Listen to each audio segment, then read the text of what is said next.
Assalamualaikum warahmatullahi wabarakatuh, sahabat beriman. Mudah-mudahan Anda masih selalu setia bersama kami di channel yang selalu menghadirkan kisah-kisah inspiratif. Pada kesempatan kali ini kami sudah menyiapkan satu kisah berhikmah untuk menambah iman kita. Sebelum itu mari, support channel ini dengan cara like dan subscribe. Klik lonceng juga, biar kamu nanti dapat konten bermanfaat lainnya. Seorang yang sangat ahli tanding gulat, ia mempunyai 360 lebih cara, kuncian, untuk mengalahkan lawan-lawan tandingnya. Ia menjadi juara tak terkalahkan selama beberapa tahun lamanya. Ia mengajarkan kemampuannya kepada orang-orang yang memang mau belajar kepadanya. Ia tidak pelit dengan ilmunya itu. Salah seorang muridnya mempunyai bakat yang sangat baik. Dalam waktu sekejap saja sang murid telah menguasai berbagai keahliannya. Dalam event-event pertandingan gulat yang dilakukan oleh kerajaan, sang guru ini tidak lagi mengikutinya dan mengirimkan muridnya yang sangat berbakat itu. Tidak membutuhkan waktu lama, sang murid telah menjadi sangat terkenal dan menjadi juara menggantikan kedudukan gurunya. Selama bertahun-tahun berikutnya, ia menjadi juara tak terkalahkan seperti halnya gurunya sebelumnya. Sang murid tersebut memang seorang pemuda yang berbadan kekar dan tenaganya kuat sekali. Dengan didikan yang baik dan teknik-teknik yang diajarkan gurunya tersebut, makin lengkap saja kemampuannya. Sayangnya, ketika berada di puncak kepopuleran dan karirnya, sang murid ini menjadi sombong. Seperti kata pepatah, kacang yang lupa pada kulitnya, orang yang lupa pada asal-usulnya. Ia memang tidak tinggal lagi belajar pada gurunya itu. Tetapi orang-orang yang memujinya masih tidak pernah melupakan peran gurunya tersebut dalam mendidiknya, dan hal itu membuat ia tidak terima. Ia mengatakan bahwa berbagai kemampuan dan teknik itu memang telah dimilikinya sendiri sebelumnya.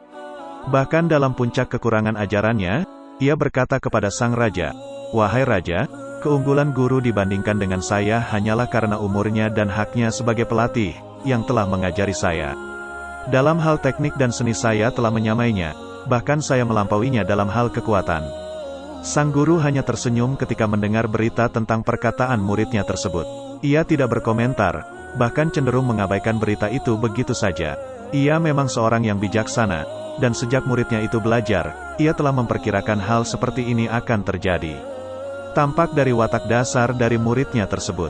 Karena itu, sejak awal ia telah meninggalkan 1-2 kuncian yang tidak diajarkan kepada muridnya tersebut. Karena kesombongan anak muda itu makin menjadi-jadi, bahkan ia meremehkan gurunya itu, maka sang raja memerintahkan untuk diadakan pertandingan antara keduanya.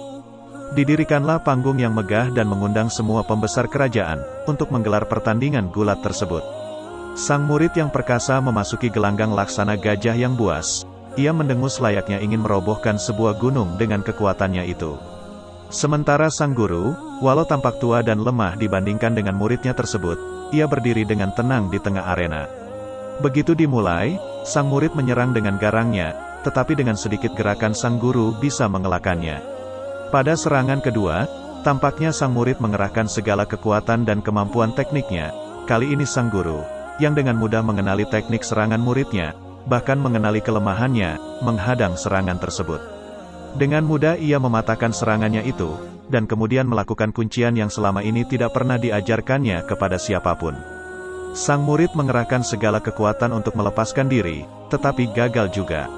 Makin kuat ia berontak, makin sakit saja rasanya kuncian yang dilakukan gurunya. Sampai suatu ketika, sang guru mengangkat tubuhnya dan membanting ke tanah dengan kerasnya sehingga seluruh kekuatannya seperti dilolosi dari sendi-sendinya. Ia berusaha bangkit, tetapi ternyata jatuh lagi, tidak kuat menyangga tubuhnya sendiri. Penonton bersorak dengan gemuruh tanda gembira.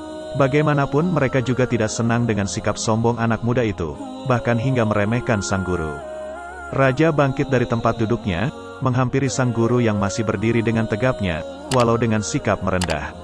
Ia melepas jubah kehormatannya dan memakaikannya kepada sang guru, sambil berkata kepada anak muda yang tampak lemah tak berdaya, "Engkau menantang gurumu, menuntut diri lebih baik, tetapi engkau tidak bisa membuktikan ucapanmu." Anak muda itu berkata, "Wahai raja yang berkuasa, itu bukan karena kekuatannya yang bisa melumpuhkan saya, tetapi karena suatu ilmu rahasia yang saya belum pernah diajarkannya. Dengan rahasia itulah ia mengalahkan saya." Mendengar pengaduannya itu, sang guru berkata, "Dengan peringatan akan datangnya saat seperti ini, maka seorang bijaksana pernah berkata, Jangan berikan semua rahasia kekuatanmu kepada sahabatmu, karena jika ia berbalik menjadi musuhmu, maka kamu akan dikalahkan. Apakah engkau tidak pernah mendengar cerita itu, yakni seseorang yang dilukai sendiri oleh muridnya? Masya Allah, sebuah kisah yang mudah-mudahan bisa menjadi ibroh untuk kita. Jangan lupa berikan komentar Anda dan subscribe channel ini, agar nanti bisa mendapat kisah-kisah menarik lainnya. Sampai jumpa, wassalamualaikum warahmatullahi wabarakatuh.